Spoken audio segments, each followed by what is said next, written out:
Hello guys, welcome to my YouTube channel. If you're new here, my name is Helen. If you're a new subscriber, thank you for returning to my channel. If you're new, please consider subscribing before you go. Turn on the bell notification, that way you get notified as soon as I upload a new video.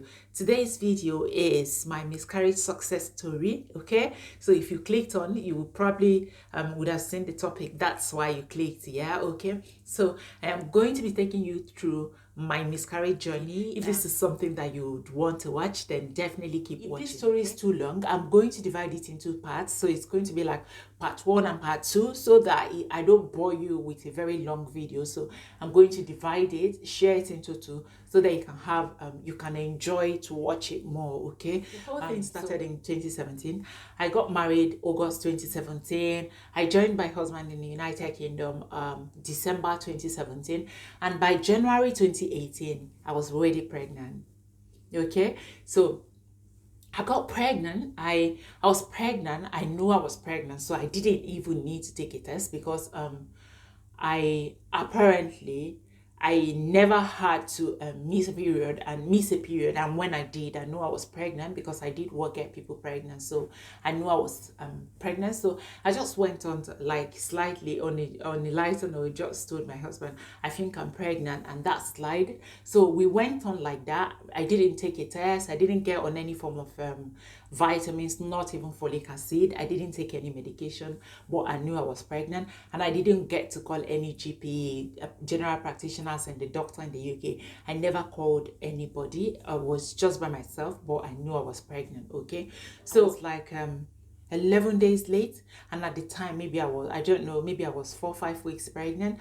And then I went down, it was a weekend, and then I think I went downstairs to make food for us to eat. We lived at a very top floor and the kitchen was down floor. So I went downstairs to make food for us to eat. And then while I was standing by the gas cooker, when I was standing by the gas cooker, I heard I felt something down below. And if you know what that feeling is, when you're somewhere out on a function and you just feel that drop, you feel like, oh yeah, my period just started. You just get that feeling that your period just started.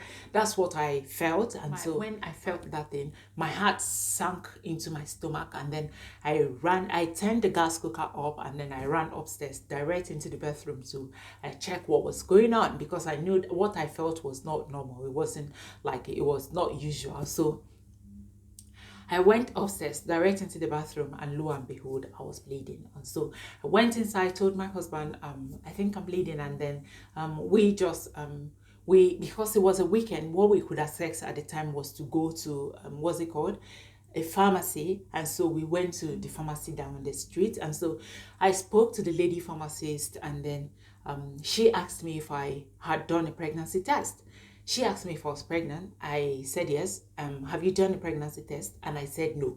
And she told me it was only wise to do a pregnancy test because they're going, wherever you go, they're going to ask you if you're pregnant. So you're not just going to be telling them yes, you're pregnant when you haven't done a test. So just go grab a test and then do a test. And so I grabbed a test there at the pharmacy, and then went back home. And she told me before I left that place, she said, if I get home and it's positive, then I can check the emergency section. Okay, so when I got back home, I checked, and it was positive, obviously, because I knew it was going to be positive anyway. So checked, it was positive, and then we packed ourselves. Remember, we were trying to make lunch, and I didn't get to make that lunch again. We went to the emergency section hungry. I didn't know better. If I knew better, we wouldn't even go to the emergency section at the time, because it was not an emergency. There was nothing they were going to do if I was actually having a miscarriage. So we packaged ourselves and then went to the emergency section. We got to the emergency section. They asked me a couple of questions, asked me what the nature of my emergency is. I told them, and asked me every questions that they need to ask me, they asked, and then I answered, and then they checked me in, and I was told to sit down to wait for when I'll be called upon. Okay, apparently at the time when we came, we got to the clinic, we got to the emergency section at about 1 o'clock, 2 o'clock ish, and we left there night, like 9 o'clock and 10 o'clock. So apparently you're not attended to how you came in. You are attended to according to how severe your emergency is, to the nature of your, according to the nature of your emergency. And mine was not like the emergency. Okay, so I was bleeding in pregnancy, and it was normal for people to bleed in pregnancy. So it was not an emergency like we thought it was. Okay, so we sat down there, sat down, and while we sat down, I kept going from the toilet in. I kept going in and out of the toilet, not because I wanted to pee, not because I wanted to use the toilet, but because I wanted to check to see whether I was still bleeding or not. That anxiousness, that anxiety, that was what was pushing me in and out of the toilet. And sitting down there felt like 20 years already, because I felt like I should have been seen already. I felt like it was taking too long, but I didn't know that I was going to even stay there more and more. Okay, so we continued sitting down there. We sat, and then it was later in the night, like around 8 o'clock, they called me in, and then they asked me what was the doctor. Apparently the doctor that even came to see me had not even resumed his shift as at the time I came for my own emergency. If that's to tell you how long I stayed. Okay, so they called me in and then asked me to pee for them, had a pee, they did a pregnancy test, did blood pregnancy test, and then confirmed that I was pregnant. And then they asked me how many parts I had been through, and apparently I hadn't been through, I barely had gone through just on the surface of a part. So I told them what was happening, and so they referred me to early pregnancy clinic. It was a weekend, so by the time the early pregnancy clinic resumes on weekdays, then they are going to give me a call to schedule an appointment. Okay, so they referred us to a early pregnancy clinic, and then asked us to go back home. So the early pregnancy clinic was going to give me a call. I didn't have to do anything. Mine was just to go back home. So we went back home with our hearts inside of our stomach, and then I can't even remember if we eventually even ate food anymore. I can't remember. And so we waited. It was like hell to wait for Monday or wait for Tuesday to come for the early pregnancy clinic to call me. And so eventually the early pregnancy clinic called, and so they scheduled an appointment for me to come into the clinic. So they brought me into the clinic. I think it was the Monday or Tuesday, and what happened I think on a Saturday.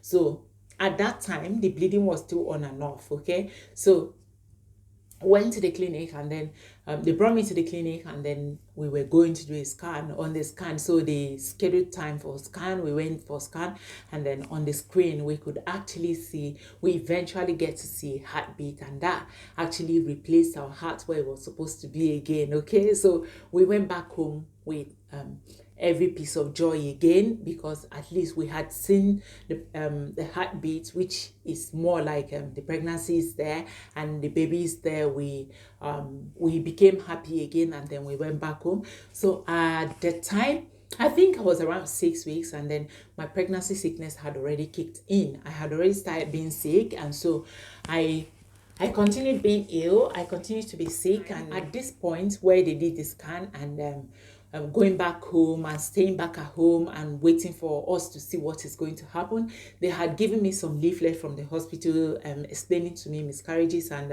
how it happens, and how a lot of women bleed in their pregnancies, and it's actually normal. It's quite normal for women to bleed in their pregnancy. It's not a 75% of women who bleed in their pregnancy went on to carry on in their pregnancies. Okay, so went on to carry on in their pregnancies, they carried on to term, and that your bleeding does not mean you're going to lose the pregnancy, which is actually true. So we went back home with the leaflet, read the leaflet, and then we continued our life, but the bleeding was still there. But we had hopes, because they had told us that because I have been told that not everyone who bleed in pregnancies actually get to lose their pregnancies.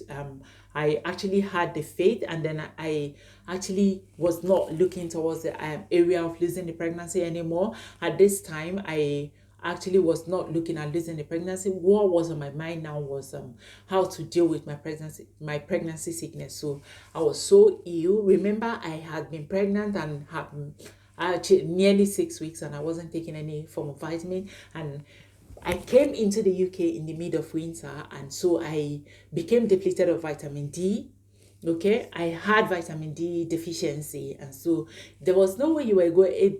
For a normal person, you're not even going to be able to continue a pregnancy if you have vitamin D deficiency, if you're not taking vitamin D. Okay, so every pregnant woman is supposed to take a vitamin D, and I wasn't taking one, and then I was even deficient, and the doctors didn't know it. They didn't do any blood tests to tell them that I was deficient in vitamin D. Okay, so I was ill. I was being sick from my lack of vitamin D, and then I was being ill of the pregnancy as well. So it was a couple of stuffs together, and so it has taken a very, very big toll on me. It was so strong on me that I was so ill I couldn't lift myself up. The most vulnerable person, I was so feeble. And so, to the extent that I was actually growing in pregnancy, I was sick, I was throwing up, I was vomiting, I wasn't eating, I wasn't drinking, and then coupled with my vitamin D deficiency, it was worse. So, I was not in a good place. When you're pregnant, you need to register with the midwives, and because I was too ill, I couldn't even get myself up in order to be able to do that. Okay, but then I had to do it. I can't even move downstairs, so my husband had to schedule get taxi to come pick me up so we can go to the GP, so I can register, so we can go to the midwives, so I can register with the midwives. Sometimes we tried, and then we managed, we went, and that was where I got this one. This is for that. I got this one in 2018. Was it? Yeah, I got this one in 2018. This is one I got for my first pregnancy, and so this in here it contains all of the file, all the files and the forms. I mean, all of the forms that we need to fill for that pregnancy, and all of the forms are in here. So when you're pregnant in the UK, anyone who is pregnant in the UK gets this file in this folder like this. Sometimes for my little boy, the folder the color of the folder kind of changed. This is what I got in 2018. I got a purple one.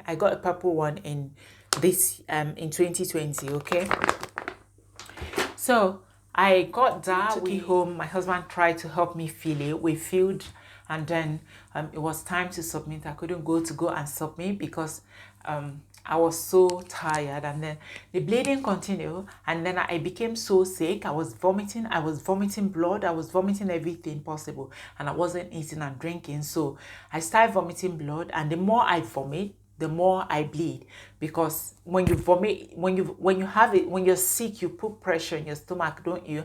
I mean, down in the down part of your stomach where the womb is. So the more I vomit, the more I get to bleed. So my bleeding got worse. I've been told that if I get to bleed more, if my bleeding gets worse, then I can call the clinic, and then they can bring me back in. Okay, so I got worse in bleeding, so I had to call back the clinic, call them, and then they got me into the clinic for another scan. And at this time, prior to this time, I would call them and tell them I was getting worse in my sickness. And how it is, some people have really terrible pregnancy sickness, and they're not able to keep anything down their stomach. Just try to crush on get some ice in your mouth, get some ice, get some crackers, get some ginger biscuit. But no, guys, mine is not for ginger biscuit, it's not for crackers, it's not for ice. Okay, it was way worse than all of those things, because I didn't have any form of nutrients in my body to even sustain myself, not to talk of sustaining a baby. Okay, so eventually when I started vomiting blood, I called them to tell them I was vomiting blood, and that was the point where they decided to bring me into the hospital. So they brought me into the hospital, and then they admitted me, gave me drips, gave me injection, gave me tablets, and then I think I became well after 1, 2, 3 days, and then it was time for us to go home. It was time for them to discharge me. I was discharged, given my discharge letter. And so I called my husband. He's supposed to come pick me. He came, picked me, and then we got home. As soon as we were getting home, my husband was making he was making a pot of noodles before he left home. And so when he brought me upstairs, he went downstairs to grab his noodles. And then as soon as I saw him with that noodles, I grabbed the noodle and then I ate off it. This was someone who wasn't eating before. This was someone who wasn't drinking, who didn't have appetite. I couldn't even perceive anything. The bedspread, the beddings on the bed were even so stinky to me that I couldn't. Now, my husband made noodles with curry and I collected his noodles and ate it. I think at this point, that was where my body stopped responding to the pregnancy. I think that's where my body stopped producing pregnancy hormone. At this point, I was about 10, 11 weeks, okay? So my bleeding got worse at this point as well. So I had to call the hospital again. They brought me back in to do a scan, I think a couple of days later. And then lo and behold, the lady was doing a scan, and then the scan even took more time, but I wasn't even thinking towards the area of not having a heartbeat at the time, because I thought once you have seen a heartbeat, you have seen a heartbeat with that. So there was no point to think about miscarrying the pregnancy. So I didn't even think about it, even while I was lying down there for her to do the scan. So the first pointer to bad news was the fact that I was 10, 11 weeks. She was supposed to see anything that she needs to see on my stomach, but then she went on my stomach and searched and searched and searched, and then she couldn't find anything on my stomach. And so she asked if I am okay for her to do a transvaginal scan. I told her, yeah, it's fine. And so she went on to do a transvaginal scan. And then while she was doing the scan, you know how they do the transvaginal scan is like, you know how they drive manual. I think she was trying to look for the heartbeat, and then she couldn't find the heartbeat. And then she looked at me and asked me, how long did you say you are in this pregnancy again? How long did you say you are in this pregnancy again? And I went 10 weeks and some days. And she said, I'm afraid there's no good news. At this point, I went, okay. And she said she really can't find anything, that she can't see the heartbeat. And then she continued doing that thing. She was doing it. And then I think maybe she wanted to be really sure. And then she told me that she's just going to grab a consultant to look over her shoulder, and so that she's double sure of what she's seeing. And then she went on, got a consultant, and then she repeated the scan. And then that was when, while she was doing it, I asked her, when did this happen? And then she told me that it seemed like it had happened at around 7 weeks. And you and I know, because she can't find the heartbeat, I was bleeding and the pregnancy was not even in position. It was not where it was supposed to be. There was no way she was going to be able to tell how long I was in the pregnancy through that scan.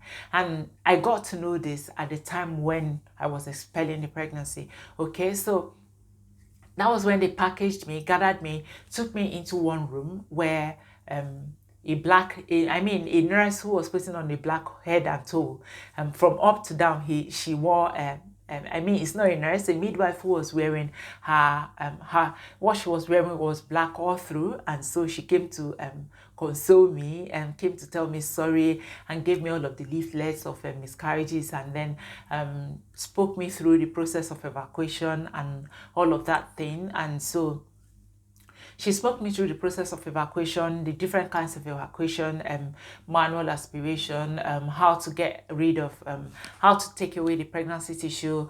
You can wait for your body to do it. You can take medicine to do it, and then you can do like a dilation and cuttage. And so she gave me she asked me what I wanted, and because I didn't know what I wanted, because it's not something that I have done before, I did not know what was good, what was bad. And in the UK, nobody, no nurse, no doctor, no GP is going to force anything on you. They're just going to present the options to you and tell you and ask you what you want.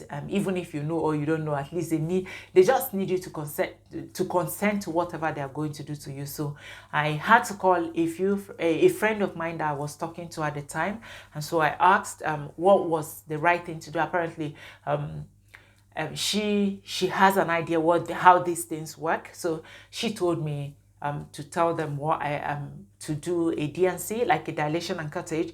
And then the dilation and curettage, they have to do like there's one, they have to give you medication, you sleep, and then they do it. And then there's another one that you have to have your eyes open. And she told me never to allow them put me to sleep before they do an evacuation. I should tell them I want my eyes open. But apparently for the ones I need, for that one that my eyes has to be open, then I have to wait for like 4 weeks after the pregnancy had stopped growing. And this was more traumatic for me because I feel like if the pregnancy is no longer there, then why do I need to keep walking around with the pregnancy tissue for 4 weeks? So why not just take it away? Take it like, just do the evacuation now. I had to wait because this was what I wanted. So I had to wait for another 4 weeks. The time when I scheduled this appointment to happen, for the evacuation to happen, my body had already, like, I had gone through hell. My body has expelled the pregnancy. So the ambulance came home to pick me and then took me to the emergency section, where they actually took care of me, checked my blood level to make sure that my blood level is not too low. Okay, so eventually praise God, I was fine. And so I had to go home and then come back to the hospital because it was closer to my appointment already, but I still needed to go for my appointment. So the emergency section had to write to the doctor who was going to see me for my appointment, so she's aware. They gave her heads up on what had already happened to me. Okay, and so she knows what to expect by the time I come for the appointment. And so I came for the appointment. It was time for me to go for the appointment. At the time I went for the appointment, because I had expelled the pregnancy, I was a little bit better. I was apparently much better compared to before. So the doctors did a scan, and then she saw that it was a little bit of maybe how many cm, whether she said 2 cm or how many cm, I can't remember, of the pregnancy tissue that was remaining, and that if I wait, that it's going to come out, come out all by itself. But then if I do not want to wait and I want her to do that she's more than happy to do it. And so I contacted my friend again, and she told me to allow the doctor to do it. And so I told her I wanted to do it, and so we actually carried out the dilation and curettage. Doing the waterworks again, bawled my eyes out, cried and cried and cried, full of emotions and all of that. I think mostly the pain I actually went through so much was the fact that I was so ill. I suffered a lot not to have that pregnancy to the end. So I was looking at the picture of me suffering so much in that pregnancy. I didn't eat, I didn't drink, I was depleted in vitamins, I was vomiting, I suffered a lot. And so I would cry for losing a pregnancy, and then I would now cry for the suffering that I went through. So it was a lot. I went through so much trauma, and but eventually I bounced back. We came back to ourselves. I came back to myself. I became okay again. I'm not okay that I would forget what happened. Fast forward to May 2018, my husband returned back to the UK, because all through the period when I suffered all of this, my husband was not around. He was in Nigeria for his field work, and so I was alone all by myself going through all of this shit. Okay, so when my husband came back, my husband came back in May, and then we went straight ahead onto trying again. And so we tried. It wasn't too long. My husband came back in May, and in August I was pregnant already. This time, okay, I had already started taking some vitamins, and so I had started taking folic acid at the time, and then I think I was taking vitamin D, but not a high dose of vitamin D, because I didn't know I was deficient in vitamin D. The vitamin D I was taking was not enough, but then I was taking a vitamin D at the time. Okay, so I felt pregnant in August and October, August, September, October. I think late in September, I actually started having like some kind of I saw like some kind of bleed. I think I bled, and then I called the GP to tell the GP what happened, and then the GP referred me to go to the early pregnancy clinic. So on getting the early pregnancy clinic took some time to call me in. I got in, and then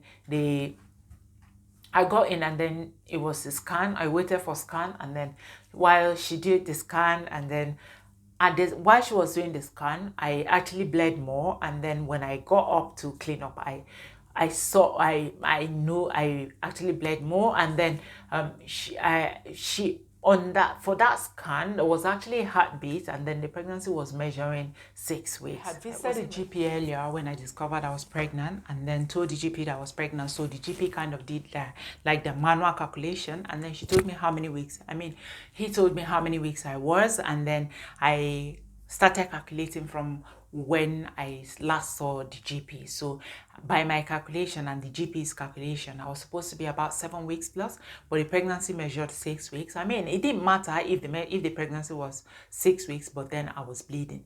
And so on the screen, I mean, when she was doing the scan, I bled more, like I said, and then there was a heartbeat, and the pregnancy was measuring 6 weeks or 5 weeks or 6 weeks. Okay, so they said it didn't matter that I was bleeding. The most important thing is the fact that there was a heartbeat, okay, and there was is it fetal pull they call it. So that was good news, but then I was bleeding. So on my way home, I started bleeding more while I was going home, and then before I got home, I had already expelled that pregnancy. Like, I had already lost that pregnancy. This one didn't even take like ages. It just happened ASAP. That's why if I try to compare it to the first pregnancy, I was far gone in that first pregnancy. I was nearly 12 weeks. I was nearly 12 weeks in the first pregnancy, but on this one, I wasn't far gone in the pregnancy. Okay, so I bled, and that was how I lost the pregnancy again. Okay.